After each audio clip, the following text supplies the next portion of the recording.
ஒரு மகன் ஒரு முறை தன் தாயிடம் கேட்டான், எங்களை வளர்ப்பதற்காக அதிகமாக கஷ்டப்பட்டு தியாகம் செய்தது நீங்களா அல்லது அப்பாவா? அதற்கு தாய், இந்த கேள்வியை நீ என்னிடம் கேட்டிருக்க கூடாது. குழந்தைகளை வளர்ப்பதில் ஒரு தாய்க்கும் தகப்பனுக்கும் எவ்வித கஷ்டமும் இல்லை. இருந்தாலும் சொல்கிறேன், உங்க அப்பா என்னை திருமணம் செய்து கொண்டபோது சொந்த விருப்பங்களுக்கும் நலன்களுக்கும் அதிக முக்கியத்துவம் கொடுத்தவர். நீ பிறந்த பின்னர் தன் விருப்பு வெறுப்புகளை மாற்றி உங்களுக்காக, உங்கள் நலனுக்காக உணவு, உடை, மருந்து மற்றும் உங்கள் கல்விக்கு என பல தேவைகளுக்காக சம்பாதித்தார். நீங்களும் நானும் இந்த குடும்பமும் உன் தந்தையின் வியர்வையில் உருவானவர்கள். மகன் இதே கேள்வியை தன் தந்தையிடம் கேட்டார். அவரின் பதில் வேறு மாதிரி இருந்தது. உங்கள் தாயார் எவ்வளவு தியாகம் செய்தார் என்று எனக்கு தெரியவில்லை. உன்னை வளர்ப்பதற்காக அவள் எவ்வளவு கஷ்டப்பட்டாள் என்று கூட எனக்கு தெரியவில்லை. அவளுடைய பொறுமையும் விடாமுயற்சியும் தான் இந்த குடும்பத்தை இன்று இந்த நிலைக்கு கொண்டு வந்தது. என்னுடைய வருமானத்திற்கு ஏற்ப செலவுகளை செய்தாள். தனக்கு தேவையான எதையும் அவள் இதுவரை என்னிடம் கேட்டதில்லை. உங்களுக்காக தான் என்னுடன் சண்டையிட்டிருக்கிறாள்.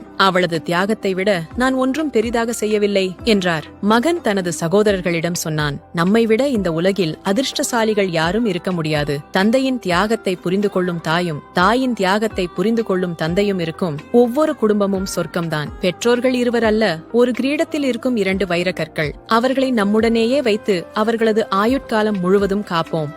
அனைவருக்கும் பகிர். Download ShareChat.